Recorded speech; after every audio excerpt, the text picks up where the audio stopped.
범죄는 흔적을 남기고 행동은 심리를 남긴다. 우리 사회의 숨은 심리, 이면의 심리를 파헤쳐보는 시간.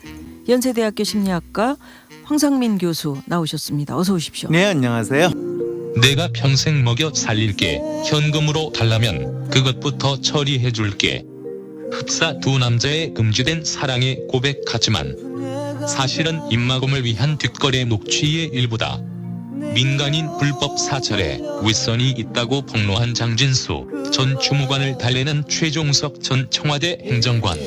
그의 회유의 말은 이처럼 달콤하지만 검찰 출두에 나서는 장진수 주무관의 표정은 복잡해 보인다. 아직 두 남자의 위험한 비밀은 다 풀리지 않았다.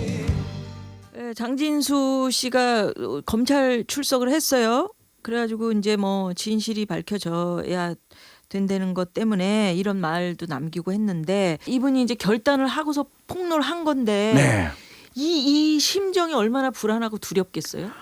사실은 이제 정권 말기에 폭로를 했기 때문에요. 불안하지만 어차피 시간이 가면 내가 그래도 내한테 유리할 거다라는 그런 기대는 하는데 재판이 정권이 끝나기 전에 되면 이분이 또 아주 거의 쪽박 서는 상황이 될 수도 있죠. 그렇지만 이 우리의 검찰은 정치 권력의 향배에 비교적 잘 방향을 맞추니까 비교적 조사를 하려고 시간을 조금 끌 거고, 네, 가능하면 이제 이 도망간 최종석 전 청와대 행정관 이 들어올 때까지 아마 시간을 끌고 있겠죠. 그러니까 그 이후에 이제 이 공익 제보라는 하는 분들 이후의 심리가 참 궁금해. 우울증에 빠지는 건지 아니면 그럼요. 후회하는지 막 여러 가지 마음이 막 들겠죠. 그럼요. 일단은 본인이 한 행위 자체가 어떤 사회적 파장을 가져올 것인가에 대해서 막연히 생각했지만 본인이 예상했던 것보다 훨씬 더 크고, 그럼 대부분의 인간들은 두려워요. 그리고 막상 사람들이 야, 한편으로는 넌 공익 제보자다라고 이야기를 하지만 또 뒤로 돌아서는 저 녀석이 결국에는 배신한 거 아니냐, 뭐 조직을 배신한 거 아니냐, 윗사람들하고 좀 잘 지냈으면 저럴 텐데 그러지 못한 거로 봐서 제 문제가 있는 것 같아, 이러면서 이분이 아마 다른 직장 구하기도 힘들 거거든요. 이분 틀림없이 공무원인데 이렇게 잘리고 나면 이제 본인 인생 끝났다라는 생각이 드니까, 이거는 과거에 자기가 했던 그 잘못된 일 때문에가 아니라 이제는 혹시 내가 지금 인생이 이렇게 힘들어지고 주위 사람들이 나를 솔솔 피하게 되고 하는 이런 거는 내가 이 뭐 나름대로 숨겨진 비밀을 폭로했기 때문은 아니냐, 내가 공익 제보자가 됐기 때문에 이런 온갖 손해를 받는 건 아닌가, 이런 혼란함 속에서 본인이 한 행동 자체에 대해서 스스로 자신감도 못 가지게 되는 이런 심리적 불안을 겪게 되는 거죠. 어쨌든 이분은 참 고마운 분이에요. 왜냐하면 그냥 그 민간인 사찰이라는 게 이게 묻혀졌을 것 같은, 그러니까 밝히기가 영 어려웠던 부분인데 밝혀져가지고 김미아 씨 사는데 뭐 좀 도움이 되는 일이 있습니까?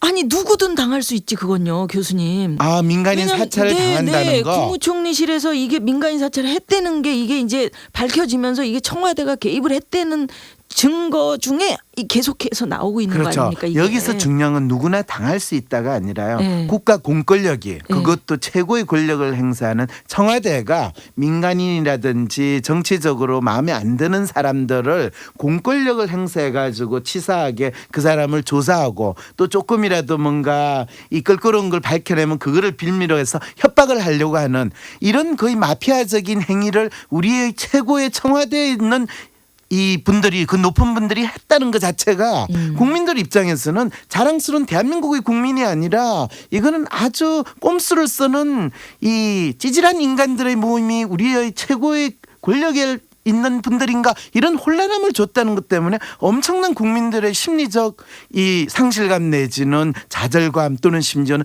공포심을 유발하거든요. 그런데 그거를 과감히 폭로했다는 측면에서 엄청나게 국민들에게 나쁜 짓을 하면, 특히 권력을 가진 사람들이 나쁜 짓을 하면 그것은 항상 드러나게 마련이다, 이런 교훈을 준다는 측면에서 엄청나게 기여를 해준 거죠, 이분이. 그러니까 일단은 이분의 이제 주장이고 폭로니까 사실 여부는 수사를 해보고 보고 나와야 이제 정확한 걸 알 수 있을 텐데. 근데 사실 일단- 국민들의 마음속에서는 정확한 네. 게 중요한 게 아니라 네. 지금 청와대에 계신 분들이 그런 일을 했을 거라고 믿을 거냐, 아니면 설마 우리 각하께서나 그 주위에 계신 분들이 그런 일을 했을 리가 없다, 이런 마음이냐, 이게 중요한 거예요. 검찰의 이 조사는 국민들이 그렇게까지 믿지 않는 상황이거든요. 아니 저는 아까 네. 교수님이 그러셨잖아요. 생활에 무슨 이게 뭐 크게 뭐 김미화 씨한테 뭐 해를 끼친 게 있냐, 또는 뭐 해당되는 게 있냐 그러셨잖아요. 네. 당장 김종익이라는 그 한 분의 인생이 네.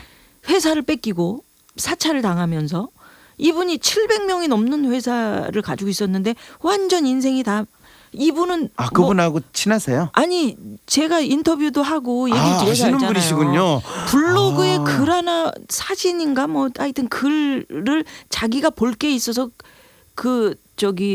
다른 글을 올렸다 그게 같이 이렇게 올려져 있어야 네. 되는 거 아닙니까? 그것 네. 때문에 사찰을 당했다는 거 아니에요. 아, 그래요? 누구든 이렇게 될 수 있는 거예요. 그럼요. 이것이 바로 일종의 공포 정치를 하는, 마치 뭐 우리가 옛날 독재 시대를 이야기할 때 사람들이 그때는 숨도 못 쉬고 살았어요, 뭐 이런 이야기 하잖아요. 네. 그때 그렇다고 사람들이 숨을 안 쉬고 살았다는 게 아니라 사람들이 자기가 하고 싶은 이야기, 자기 생각을 그냥 그대로 표현하는 그런 자유를 누리지 못했다는 건데, 지금 이 민주화되고 이 언론의 자유가 보장된다는 대한민국에서 민간인이 그런 일을 당했다는 것만 자체도 상당히 놀라운 거라는 거죠. 지금 그럼 우리가 자유롭게 뽑은 대통령이 설마 그런 짓을 국민들한테 시킬 리는 없을 거고, 그럼 그 주위에 있는 분들이 권력을 엄청나게 남용했거나 아니면 자기들이 잘해먹겠다고 자기 마음에 안 드는 사람들한테 이런 위해를 가했다는 것은 대한민국이 분명하게 제대로 제도와 법률에 의해서 질서가 움직이는 나라가 아니라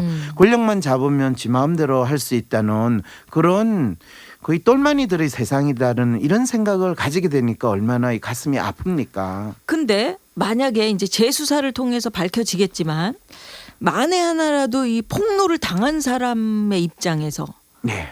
폭로를 당한 사람이라는 거는 지금 그러니까 미국으로 지금 이제 도망가 도망가 있다는 있다는, 최종석 그 전 청와대 행정관 말이죠. 그렇죠. 의혹의 네. 당사자들. 당사자. 예. 그런 분들이 만약에 사실이 아닐 경우에 그렇죠. 아닐 수도 있잖아요. 아우, 지금 아니면 당장 이분들이 일단은 들어왔겠죠. 아니 그 소식을 못 들었을 수도 있잖아. 외국에 있어 갖고. 지금 뭐 아프리카에 이분이 어디 숨어 정글에서 지금 사파리 가셨나요? 지금 소식을 못 들은 게 아니고 이분은 잠적했대요. 그것도 이 워싱턴에 있는 한국 대사관에 이 근무를 하는데 뭐 며칠이 벌써 잠적했는데도 출장 갔다고 처음에는 이야기하더니 이제는 어디 있는지 모른대요. 우리나라 공무원들 너무 좋아요. 그냥 좀 힘들면 출장 가요. 그리고 그냥 사라져도 아무도 신경을 안 쓰는 이런 좋은 자리에 계신 분들인데. 근데 그것조차도 이제 재수사를 해봐야 아는 거잖아요. 그렇죠. 이분 말이 진실인지 우리 저 장진수 씨가 진실인지. 그렇죠. 아 복잡해. 그런데 문제는 이놈이 검찰이라고 그랬네요. 죄송합니다. 검찰. 그럼 검찰이 이 진실을 밝혀줘야 되는데 검찰은 조사는 열심히 하는데 진실은 그때그때마다 달라요. 이거 어떻게 하면 좋아요? 이 방송이 그 앞에 좀 잘라줘야 되는데 팀이 지나가고 이거 꺼져. 아니 생방송이라 자를 수가 없는 그러니까 저 건데요. 갑자기 저 조심하세요, 원래 말을 교수님. 참 곱게 쓰는데요. 갑자기 이상하네요. 정의에 의하면 맞다고 생각하면서도 네. 예? 이 공익 제보자들을 보는 집단 내의 우리 사람들의 싸늘한 시각 그렇죠.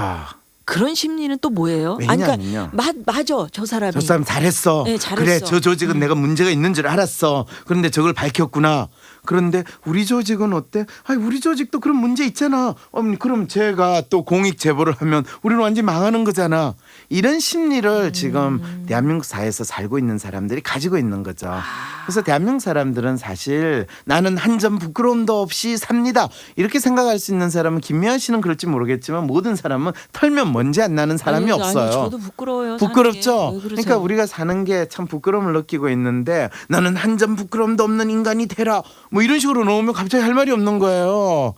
그런 상황에서 우리 모두가 산다고 느끼니까 사실은 무엇이 공익인지 음. 사실 그 부분을 생각하기보다는 일단 내만 좀 잘 먹고 잘 살고 내한테 피해가 없으면 좀 괜찮지 않아요? 이 심리로 살거든요. 네, 그래서 네. 제가 처음에 아까 네, 네. 이런 공익 제보자 때문에 혹시 도움이 되시냐고 여쭤봤던 것도 내한테 도움이 안 되더라도 우리가 무엇을 중요시하고 어떤 가치를 지향하고 있는가 이런 부분에서 대한민국 사람들이 상당히 공감하는 게 있어야 되는데 네, 네. 대한민국은 겉으로는 정의, 공정, 상생 이런 좋은 이야기는 다 해요. 네. 그런데 그렇게 이야기하시는 분일수록 뒤로는 지가 하고 싶은 대로 다 챙기고 권력을 남용하고 뭐 부정부패는 항상 숨어서 잘 하시고 이런 상황이 되니까 많은 국민들이 심리적으로 허탈함을 느끼고 예, 그러다 예. 보니까 살아서 무슨 재미가 있냐 그냥 죽자 이러면서 대한민국이 세계 최고의 자살률을 자랑하는 이런 안타까운 상황이 되는 안타깝죠. 거죠.